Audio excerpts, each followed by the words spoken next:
Hello and welcome to John and Leon's Elvis Reviews, episode 8. And this week we are discussing Elvis's 19th of August show from 1974 in Vegas. And as always, with me on these shows, it's Leon Smith. How are you doing this afternoon, Leon? How you doing, John? How you doing? It's a nice sunny day in Scotland for once. Yeah, you're trying to get a position there. Yeah, I know. I think you're just bathed in radiance there. I think that's what it is. That's what it is. What can I say? I'll try and sit back because I know it's going to be quite uncomfortable for folk to look at this for a whole hour. I mean, see my face in a normal sense is quite bad enough, but seeing it like this. But yeah, so the 19th of August, 1974 in Vegas. Controversial season. Yeah, started in a way that's completely different from anything that, because he always tried to revamp the set list. Yeah. Yeah.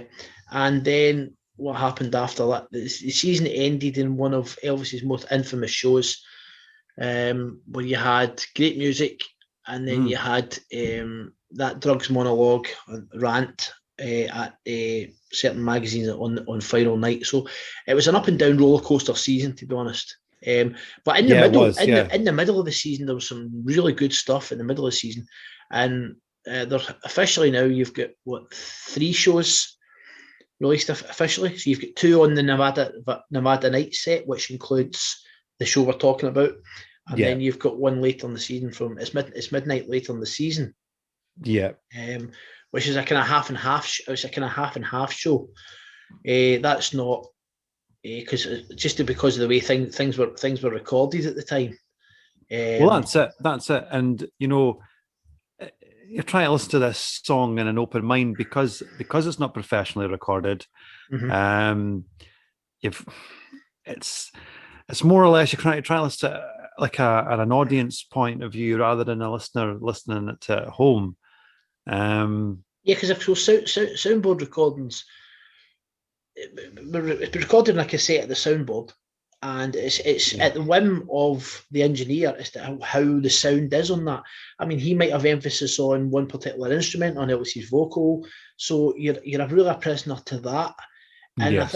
I think you've just listened to it before the whole show there to refresh yourself before we come on, John. That's and right. I think it's very bass heavy, isn't it? Yes, very bass heavy, and it's drum heavy as well, and Yeah. then everything sort of seems to, I wouldn't say drowned out, but it's just difficult to. It's kind of a strange muffly sort of noise. Yeah, and it's quite sometimes at places it's quite off putting. Mm-hmm. But you know that's just a review on the sound. I mean that's not really going to hurt the show in any way because that's not the way the show would have sounded if you were there. It's just the way it was recorded, and that's what we're trying to explain. But so I mean, as Leon was saying about the engagement there, and 74 started off really well. Oh, 74 did. 74 was marvelous, and the tour was great. That homecoming show in Memphis was absolutely outstanding, and they obviously made an album out of that as well, and a Grammy, and yep, there rightly on a Grammy as well. It was one, and so the first few months was pretty decent, and Elvis was in decent shape as well. Mentally fine, and then all of a sudden the summer hits. We don't know what's happened between those few months, but this season is testament to what's happened between the months of spring and the summer. So yeah, but the weird thing is, if you listen to the rehearsals for the show for that season, they're really good, Leon. They are. What? Yeah. Do you find though within the 70s, say 73 onwards, like you can't get your head around the ups and downs? They're very, very quick. Yeah, the peaks. There's such an extreme between the peaks and the troughs. It's not even a gradual thing. It's like a few hours. It's like what? Mm-hmm. There really is such. It's baffling. It's like the fluctuation in his weight and his moods. They're almost the same there's no middle ground. It's either it's peaks, it really is massive peaks and troughs, and I think that culminated itself in definitely in August, September 1974. I don't know if you agree and the listeners agree as well, the viewers that can agree on this, is within that season, Elvis's facial look looked a lot like 1970. Mm-hmm. He looked healthy. He had a haircut. His hair was actually shortest it had been for quite a while. Yeah. He wore sunglasses on stage a lot during that, which he almost never did. So it's quite possible he was having problems with the glaucoma as well at that point. Yeah. But then into the show through that season, you had those karate demonstrations on stage as well, especially when he was doing If You Talk in Your Sleep, which we'll talk about in a bit. But the season's most famous for two things. One, the closing show, that's for another time. But also for the radical set list change. Yes. And that radical set list change, the revamp that they attempted, when it first came out, when Fort Baxter brought that album from Sunset Boulevard to Paradise Road. It was one of the most sought after bootlegs ever, and I still even think, even though it's come out officially, I still think that is true. Because that is a really good album, because it also has the rehearsals on it as well. Yeah. But of course that wasn't the first one to come out. That was the definitive one. The first one to come out was in 1984, which was Fort Baxter's If You Talk in Your Sleep. I said there that Sunset Boulevard to Paradise Road was Fort Baxter. That one, of course, wasn't that. It was actually Diamond Anniversary Edition, and that was the two disc set with the rehearsals on it. I think it was inevitable that Fallout Dream had to release it, but we were talking before, John. It's a very low key intro to the show, isn't it? Well, yeah, and we're discussing this, folks, before we came on air here. That I had to get Leon to send me a copy of the album because I don't have it in my own collection. I've heard snippets of it, but I wanted to hear it as an actual start to finish kind of thing. And I'm thinking, where's the intro gone? And I went to the CD and I thought, oh yeah, it starts off with a Big Boss Man. It's just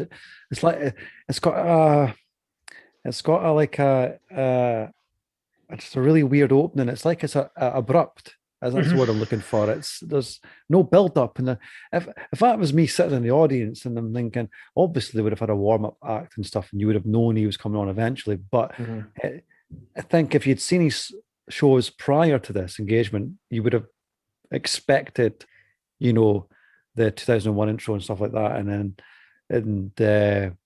but as me and Leon were discussing before this as well, I know this season gets a lot of criticism for being low quality, and that the audience didn't like it. But if it was me being in the audience, I think the change of song, is good because it's something Elvis is trying to revamp.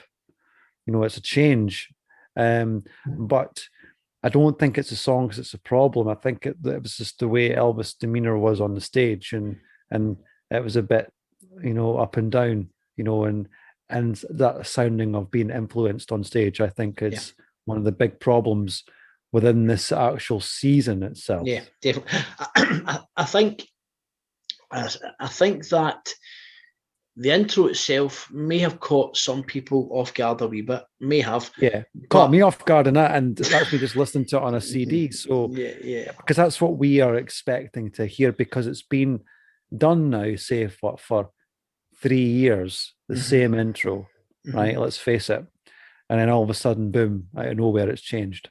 I also think, I don't think, if you take a step back and look at it, I don't think that the revamp is as radical as it might first appear, because if you take that Follow That Dream album, Nevada Nights, that has that full show on it, and you take the second disc on that, which is the midnight show from the 21st. So that's 3 shows later. If you look at that, the 2001's reinstated. CC Rider, I Got a Woman, and Amen. They're all reinstated. But after that, the set list is essentially the same as it was, apart from the two songs that eventually that were from opening night, which would become one-off performances. Yeah. But introducing new songs into a set list on opening night in Vegas, now that's not nothing unusual. I mean, you've had some shows from 8. Do you find, Leon? Sorry to interrupt. Do you find maybe it was the boredom of Vegas? It's maybe just thought that Elvis has thought, you know what, let's have a little change. I'm bored. I don't think I've been long cynical about the fact I don't think that it was Elvis's idea, because I think maybe not. I think had it been Elvis's own idea, I think that he would have stuck with it. I think it's been suggested possibly by Charlie Hodge, maybe Glenn D. Harden. I think that's the suggestion has come from somewhere around that area. And Elvis went with it, and he's either not been completely settled with it in his mind to start with, and which is why I've said before, I think that possibly it was a bit of panic setting, and he went back to type. It could be, or it could be he just wasn't comfortable with it. I don't think this works. It could be but you can tell that though, Leon, on the CD there, that it's I don't know, it's a bit sloppy in places. Like it's because obviously it's a quick turnaround, isn't it? Yeah, but see once you get past Big Boss Man. So if you think about Proud Mary is song number 2. He'd done that before for the last 2 years. So yes. So once you get past Big Boss Man, I don't see why he would be out his comfort zone then. Because apart from introducing new songs into the set list, the last opening show and the last live review that we did was the 26th of January 1972. Yeah. And there was 6 new songs introduced that night. And the opening was the same. So introducing that amount of songs, and there was only 6 new songs introduced during this show. Yeah. So there's no difference in the amount of new songs in this show from the 26th of January 1972 and 6. I mean, there was some shows, August 10th, 1970, 26th of January 1970, where he actually introduced more songs than that. But what difference though between 1972 and 1974 though? There's a big difference. Yeah. As in quality of the show. Yeah. But there again, are we been influenced by the sound that we're hearing? I don't really think so, Liam, because me and you both have heard bootlegs from 72 and they sound marvelous. Mm-hmm. But as you say, the rehearsals to this is great. Mm-hmm. Because I think you've got, 12th of Never and stuff like that. Mm-hmm. Great. Yep. Absolutely. And then all of a sudden it's an odd one. It's something I just can't get my head around that show. I don't know what the problem is. I mean, it's a shame to just blame Elvis all the time, because that's a shame. And it's not always the performer's fault. But when you hear the dialogue in between the songs, Elvis does sound influenced to a certain degree. In saying that, though, it is a show that I've long liked. I have liked it ever since I've had the bootleg of it. It really is a show that I've always liked, and I think a lot of that is to do with the one-off performances in it, and it gives a great version of Bridge towards the end of the show. Yeah. I think it's just I do have a soft spot for most of just about all of the opening night shows, to be honest. Vegas opening night shows, because there always seems to be something a little bit different in all of them. Yeah. But I think for this we're going to just stick go into depth about the new songs that he introduced that night. Plus one that he performed live for the last time. So the first of them, John, Down in the Alley. So So you're just fresh listening to it. So what do you think? I quite like it. I quite like the rendition of the live version of it. I heard it a long time ago. It's upbeat, sounds fun, and I'd honestly say it's a better arrangement than the '66 version that was on the bonus track of Spin Out. So I quite like it. And it's one of those songs that I actually do like Charlie Hodge singing harmony on. He doesn't ruin it. In some songs he does, but it works. It works as a harmony with Charlie because it's fun, you know. Yeah. It'd be nice it'd been a good song that if he'd I think he could have stuck with that in the show. Yeah. I think it was one of those off the cuff, let's give it a go, and then just throw it away. Yeah. You know. Yeah. I definitely think so. I think that certainly could have been but so it remained also the fact it's an upbeat song as well. It's good as well. It'd been better if he stuck with it. But do you know, I think the Elvis is actually in quite good voice though. See, as you see, you mentioned there about between songs, you can tell that he's influenced in between the songs. But it doesn't alter the vocal performance. Yeah, totally. No, it doesn't. But that's what I'm saying about how Elvis is he was such a professional that he didn't let that get in the way of the vocals. Yes, at times maybe forgot lyrics or forgot this and that, right? But it didn't alternate the power of the voice. See, I think that most of the shows that I've heard through that season actually have a pretty high standard. I think they are. There's some great. He's still got that great power from earlier on in the year. As for instance, March and even in June. June was great. But see, I'm just wondering if. So you've just listened to the show, so it's fresh in your mind there. Yeah. Do you think he still sounded as heavy towards the end of the show as he did at the start? And there's a reason I'm asking that. Right. No. So I'm just wondering if that he's taken something for Nerves because of the change of the set list, much the same as Aloha, because he definitely sounds that way at the start of Aloha. Yeah, like he's slow. He sounds slow. And do you find that when Elvis sounds confident, he's louder, spoken? Yeah. And when he's nervous, he sounds really soft, and you can barely understand him. Yeah. So I'm just wondering if he's taking something to calm his nerves. See, it's very easy to get into ground and mention any sort of drugs and Elvis and automatically and put 2 and 2 together and come up with 5. Yeah. So I'm just wondering if he's taken something to settle any nerves that he's had, because I think that was definitely true in Aloha, and it took maybe 3 or 4 songs into Aloha for him to get.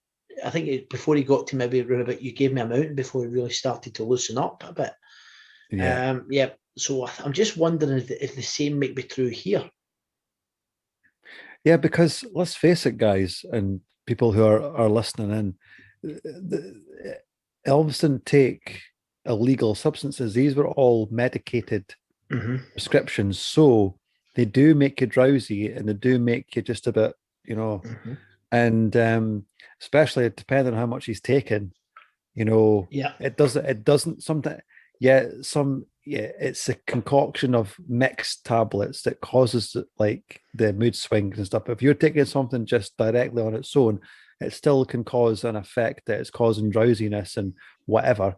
And it could be as well on the time he's taking it at. Yeah. You know what I mean?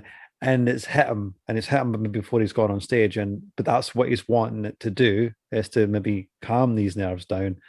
But if you're performing day in, day out for weeks on end, you are autopilot mode, but in between, that's where you could hear the differences when it's a spoken voice rather than a singing voice. So, yeah, absolutely. But it's a thing you could go into for ages and try and dissect it and give a reason for it. But I still think that your reason's maybe the best one out there. Yeah, opinion on it. You definitely could. I think also that it's. I do think it's dead easy to put two and two together and come up with five. I really do. I think That's it it. is. And I it, think it is. because Yeah. it being Elvis, oh, it's the drugs. I'm like, yeah, okay. I mean, everybody could jump to that conclusion, but there might be a reason behind it that why he's taking that particular medication that night. And also, we're guessing because we don't know. Because We weren't there, and we don't. that's before anybody jumps in the bandwagon. You guys weren't there. We weren't there, and that's the only reason why we can come up with maybe an idea of what's happened because we're only hearing it. We're not even seeing it. Yeah. We can't even see the footage to see like, okay, there's a quite evident there that there's something wrong there. Mm-hmm. But if you can go and listen to the show yourself and listen to the dialogue in between the songs, you'll get where me and Leon are coming from. Mm-hmm. You know. So it moves on from that then to Good Time Charlie Got the Blues. Now, a great cut from Stax. Yeah. Recorded on the 13th of December 73 in Stax. And another song, I think that really does work live. I keep name dropping my friend every time we do a video, but she loves that song. Good Time Charlie's Got the Blues. It's one of her favorites, and she really likes the Good Times album. She loves it, and it was slated. It was it was one of the weaker albums of the Stax, but a great song in its own right, and the studio version, I quite like the guitar lick in the live one, Leon. It's quite nice. It's quite nice, and he gives it the song the respect that it deserves. You know what I mean? Yeah, definitely. Influenced or not influenced, he gives it a really good rendition. Yeah, and it's telling. I've had this conversation with a few people. It's quite telling that the missing verse is never included, either live or in the studio. No. After it's got a missing verse. Yep. Yeah. About a subject that was just, and essentially it's about a subject that we've just spent 5 minutes talking about as well. So, yeah. Do you know what? I've actually forgotten about that until you reminded me of that now. Yeah, that missing verse. Yeah, it's about pills dulling the pain. Yep. And the only reason I heard that was it's on. Is it on Writing for the King? No, it's not. Is it? No. Yeah, I think it is. Yeah, I think it is. Download track of it. Yeah, and I'm gonna have to dig that one out. And what I would like to ask the viewers to do, because a lot of people just watch our videos and they tend to disagree with us. But I'd like you to maybe possibly listen to the songs as you're going along, or listen to the whole thing before you come on, and give an honest opinion. Don't just say, "Oh, that was a good song." I mean, it's fine, but I'd like you to give your most honest opinion on what we're talking about and properly engage with us, because there's not much point then. Do you know what I mean? It's a proper engagement is what we're after from you guys. Yeah, because as always, the links to all the songs that we're actually talking about will be down in the description below. Exactly. And that way you can say, right, let's see what these guys are talking about. And please comment, because that's what it's all about, and we want to hear your opinion on stuff. And but I think Good Time Charlie's Got the Blues deserves to be a lot more than just an album filler. It's such a great song, and most of the album filler songs were great songs, Leon. But I do wish that he'd kept with it. I do. Yeah. It's one of those things. We'll just do a couple of. Did he only do it once? Just the ones, yeah. That on this in this that 19th of August, 1974 opening show rendition is the only one. Crazy, isn't it? It is. It is a pity. And then he goes straight from that into one which was being reintroduced to the show, Never Been to Spain. But as much as it was reintroduced, it's the last time we'd ever perform it live. And it's still tight. I mean, it's still as good as 72, 71, 72. It's great. It's always a song that I've always felt fitted Elvis like a glove. No matter yeah, no matter what year it is, you could have still pulled it Yeah. off. Yeah, yeah, I mean, yeah. I mean, we As a spoke in I think it's a comfort zone song for him as well because you can get into it loosely and yeah. I mean, you know. we spoke in depth about it when we did the 26th of January 1972 Yeah, we've show. covered this song quite a bit, so Yeah. yeah. So if anybody hasn't heard that review, then go and listen to that one because there's some right good songs in that. What to do, Leon? Just chuck it down in the description below, and they could have a Yeah, little well, listen, go back onto yeah, that one, and yeah, they could absolutely, revisit that one and compare the two, the two songs absolutely. together. Absolutely. So you had down in the alley, you Good Time Charlie Got Blues. You'd never been to Spain, and Mm, then you another new song and a song that would stay in the set list for quite a bit. yeah, The Gorgeous It's Midnight, a really really really nice song. yeah, it's definitely a song that I really do like, and it fits Elvis's vocals to a T. Mm-hmm. Um, it shows off his power as a vocalist. Yeah. Um, and I find the more he sings it on live, the better it gets. And I was listening to the actual Stax sessions there before we came live here, and I've listened to the It's Midnight, the outtakes and stuff, and he's given it so much work and Mm-hmm. dedication, and he does the same again on the stage. He gives it so much respect. So Yeah. There's more than 60 known versions of It's Midnight, yeah, and we there's can quite a say, few, isn't there? yeah, Yeah, well, we consider that not every show is accounted for, as in that actually the full set lists, and also you consider that from latter part of August 1975 until March 76, he did absolutely nothing and because of exhaustion. and That's It's Midnight was the single as well. So yeah, well, wasn't it? It was a big part. It was a B-side to Promised Land. So yeah, it's I wouldn't just say it's just a promotional thing he was doing, but because he enjoyed the song as well and really liked it. yeah. And I think that's why there's so much out there of that song alone. I think he's introduced into the show four songs that he's just recorded at Stax, and Yep. retained three of them. So, Yep. and of course you had Good Time Charlie Got the Blues. Then we've got it's Midnight, and then Yep. we go into If You Talk in Your Sleep. Now, what do you think of the live version of that? I Because quite like it. I quite like it, but I don't like it as a visual. I've seen the visual of it, and it's uh-huh. just because it was basically used for Elvis to do karate demonstrations. But I quite like that funky beat at the start. It's almost like Shaft kind of vibe. Like, yeah, it's dated. It very much is. It's very 70s esque. Yeah. But you know, I've been asked that question before, not just by you, Leon, what version I like the best. And I think that the recorded version and the live version are both good songs in their own right. Mm-hmm. Because they've both got different arrangements. They could Mm-hmm. both be different songs Yeah. completely. Yeah.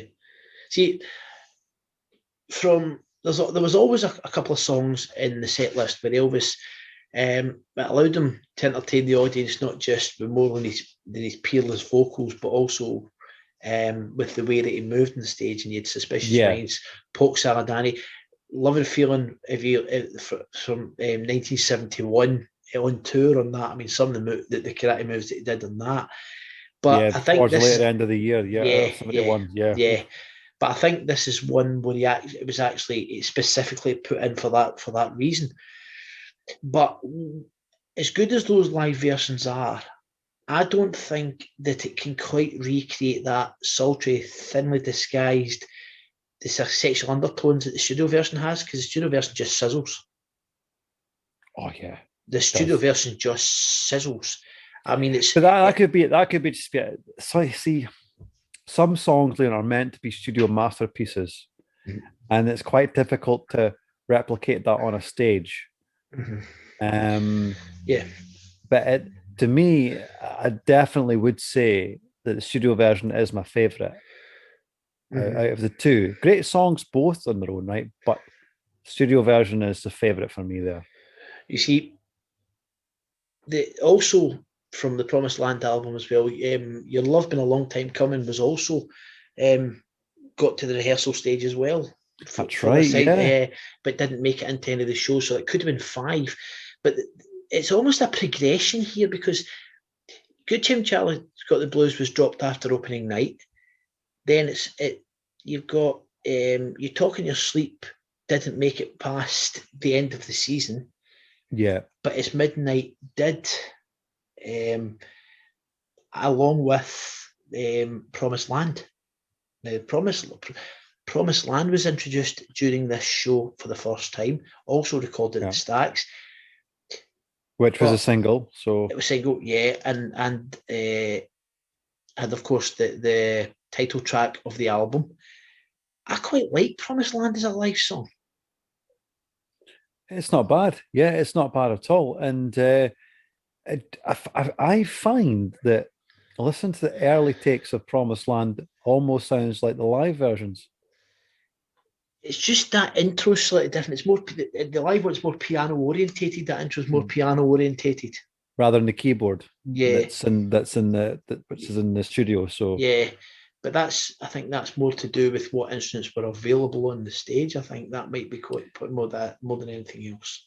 Yeah, it's to do with musicians and whatever, and like I say, it's difficult to replicate someone in the studio to go live because, as you say, there could be a difference of instruments and players and whatever. And see, actually, the very last time he ever performed it is actually probably one of the best versions that he ever did, which was that 23rd of July 1975 show in Asheville.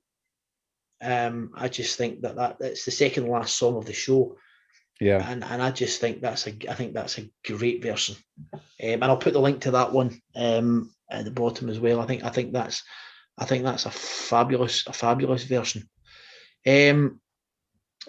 Because we were talking about the Stax ones, we've actually skipped by. There was a new song introduced in between those, and one that was never recorded in the studio by Elvis, but one which strangely enough, through all the 6 songs that were introduced that night, is the one that endured right to the end, and that's Olivia Newton-John's "If You Love Me, Let Me Know." And I would describe this essentially as a Marmite song. Yeah, they love it. I quite like it, and it's funny. I was actually listening to it a couple of days ago on the Moody Blue album. Yeah, because it's on there, and great guitar work from James Burton. He makes that song. Yeah, definite. And then you've got J.D. Sumner as well doing the low notes, and no, I quite like it from this show. It's quite like it. Well, this is the first time he did it live, and it's different. The one from Moody Blue, I'll put a link to that in the bottom because that'll be the undubbed version as opposed to the one which is highly edited. The one on the Moody Blue one, yeah. But the link I'll put it in the description is actually how it would have been if you had been in the audience that night. How you'd actually how you would have heard it. Yeah. Which and it's actually better. I also put one down from the one from Rapid City as well on the 21st of June 1977, which was filmed for Elvis in concert. But this version, I do quite like it. But I think a lot of Elvis fans feel, well, ones I've spoken to feel that If You Love Me, Let Me Know and Let Me Be There, which was introduced in the January of 74 or 74. I love that one. See, Elvis fans don't think that Elvis should have done either one. Should have. What? I just think the material's not good enough for him. But Ronnie on Let Me Be There. Oh my God! the one on the Memphis show is very good. Yeah, it's very good. Yeah. But If You Love Me, Let Me Know would become essentially what the fourth song in almost every show. You'd have CC Rider, I Got a Woman, Love Me, and then he would go into If You Love Me, Let Me Know or Fairy Tale almost right until the very end. So it would be either or. So you could almost got to that point in 76 and 77 where you could almost predict what the set list was going to be. Oh, very, very predictable. Yeah, and you knew that If You Love Me, Let Me Know was 76 or 77. That's one of the reasons why I don't have every single show on CD, because of the fact that they are predictable. Mm-hmm. And the way I see it is, do I want to part with cash for the same song, basically, just at a different time? But when you're doing stuff like this, Leon, you have to analyze stuff. It's good because it's given a difference between the two versions rather than just the same song. Yeah, well, this is also the reason that when we're talking about a specific show, we tend to stick to either songs that recorded maybe for the last time or for the first time, because otherwise you find yourself talking about the same song over and over and over and over again. Yeah. But I do want to touch on one song from this show, which Elvis was actually performing for the second time, and that was "Softly as I Leave You." Because the first time he'd actually done it once live before, and that was the 3rd of September 1973 closing show. Yeah, that's the one. Right. That's on there. That's the one where he was another show where he was not in a good mood because we're not going to that one. Yeah, of course not. That was at the Hilton's hierarchy and more than anything else. But it's not a song that I've ever really taken to. Can I be blunt? I don't like it. I think you know why I don't like it. It's Cheryl Nielsen. His voice is terrible. Why he was brought on stage with voice? Why bring another quartet in voice? Elvis named him voice, and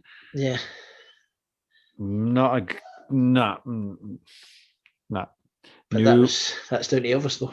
It's down to Elvis, and I believe that most of the TCB band and stuff weren't happy about it. Yeah. Introducing them because it was overkill. Why? I don't get that at all. Yeah. And I think, do you know, there's a reason why I think. Well, I've read that he took them on stage just because he felt sorry for them, because they were.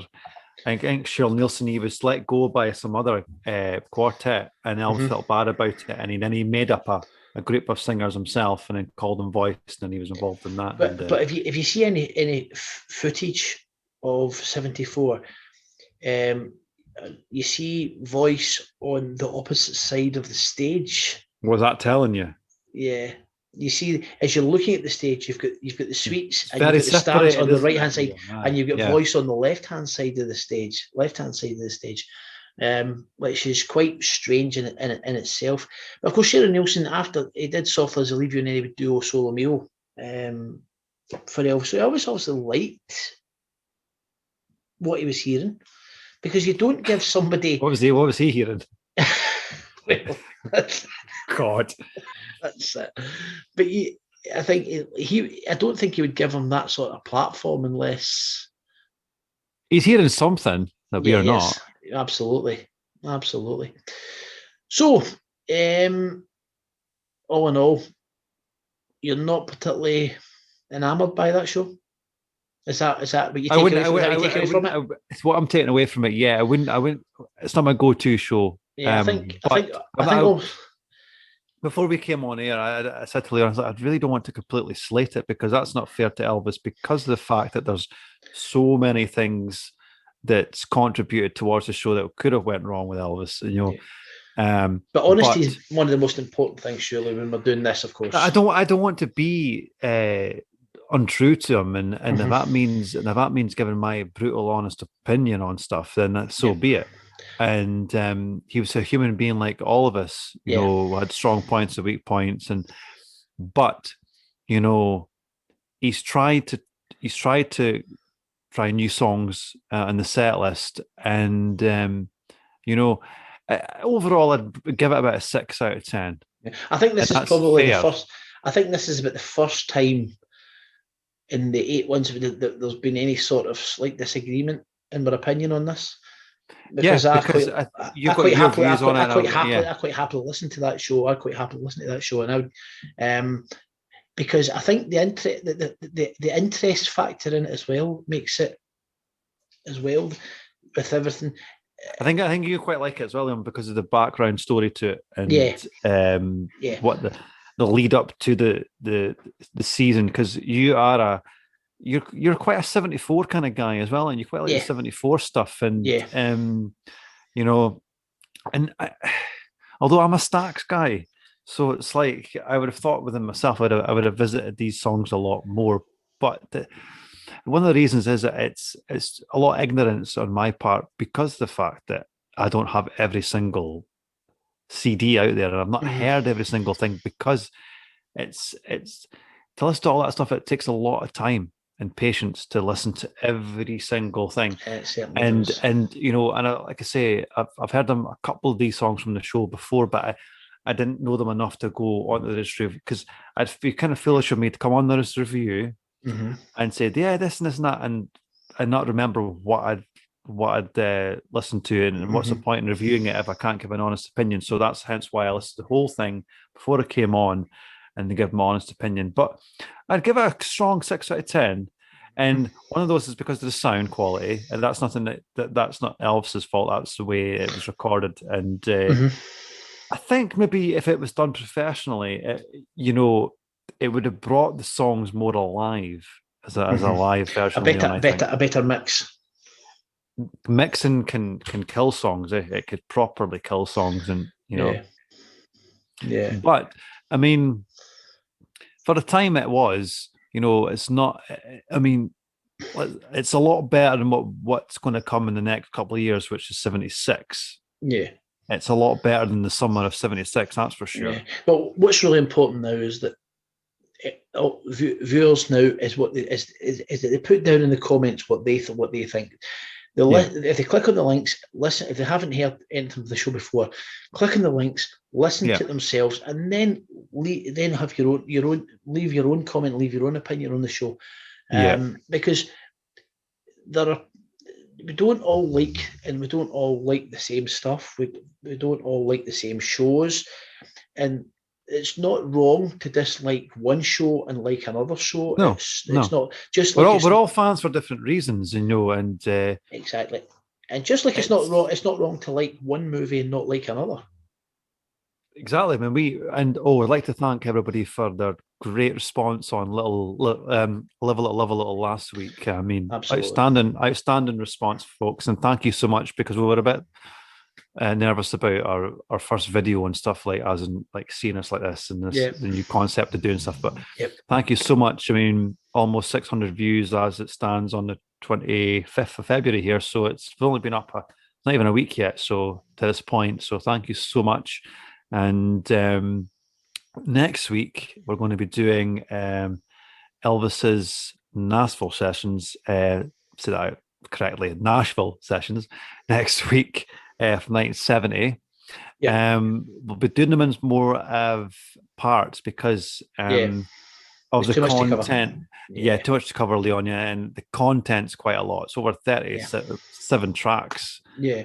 So it's biggie. It's a biggie. So Yeah. Yeah. So next week we'll go into the first part of that. We'll pick maybe 5 songs from that, review them, and then go back in maybe 4 or 5 weeks again and go yeah. back to it, go back to it again. Yeah, that's And if you guys this. have got any suggestions of what you want us to review, just put in the comments down below. And Yeah, there was a absolutely. guy that wanted us to do this one today. So Aaron, yeah. yeah, Erin, yeah. So there you go.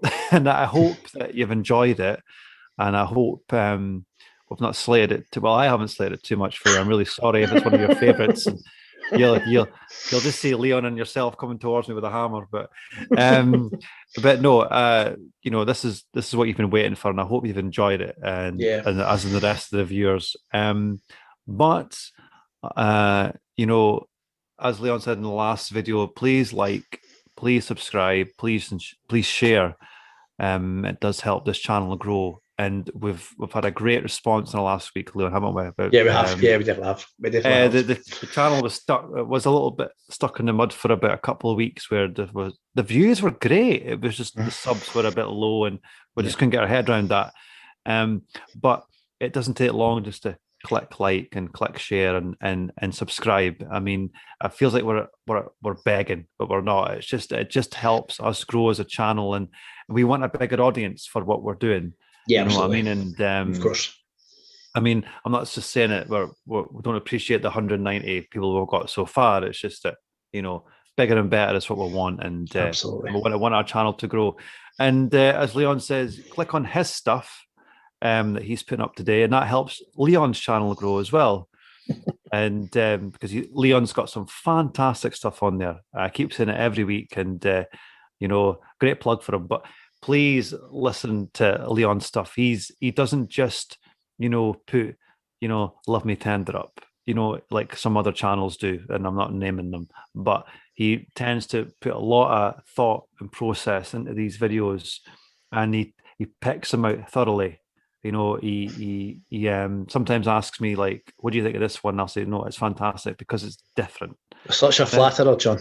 Oh, thank you. Thank you. I know, but I'm being genuine, because the fact that there could be fans out there that don't have access to CDs, don't have access. There could be people that doesn't have a lot of money to get stuff like this. And Leon's putting the stuff up there for everybody to enjoy. And, and if that makes it one person happy, then that's what Leon's goal is to, get Elvis's legacy out there, not just the basic hits and the stuff that everybody knows already. And of course, in the future, we're also hoping, now that we're doing it like this, that once we hit 1,000 subs, we're hoping to have maybe some Elvis fans out there on, just to talk about what they think of certain shows and stuff like that, and try to expand that. We'll try and get some of the Elvis inner circle in, because they're difficult people to get a hold of. And I know through past experience that some of the inner circle that's left are only really happy about going on television, doing proper projects, not just like the underdogs like us. But, they need to realize that it's us that keep him alive, Elvis's memory alive, not just a television network. And I don't mean to say that bitterly, because it's just that, but there is people out there that are massive collectors and this and that. We want to get them involved too, because they're a big part of the music, and we'll try and get some of the Elvis community involved. And that means like yourselves. If you want to come in on a Zoom meeting sometime with us, you're more than welcome to. We can just set up it privately. And if you want to get yourself on the show, to even ask a few questions to me and Leon, or discuss a few things. And when I try and do it live, I don't know how we're going to get our head around that. But if anybody knows how to do that, let us know. Because can't get my head around how we're going to do a live show with the two of us on here a bit. We'll figure it out. And so it'd be good to get a live interaction, Leon, wouldn't it? Yeah, it would be. Yeah, absolutely. Because the comments are great, but sometimes we're seeing them at different times, but it would be good to actually talk to you live as we are now. Yeah, definitely. And but that's further down the line. I think that's more of a goal for us when it's a bigger channel rather than it is just now. But absolutely. But I've rambled on enough, and I've plugged enough for this week. Leon, you're free to go. I've done your job now. Bye. But thanks again for listening, folks, this week, and we will see you next Sunday. Take it easy.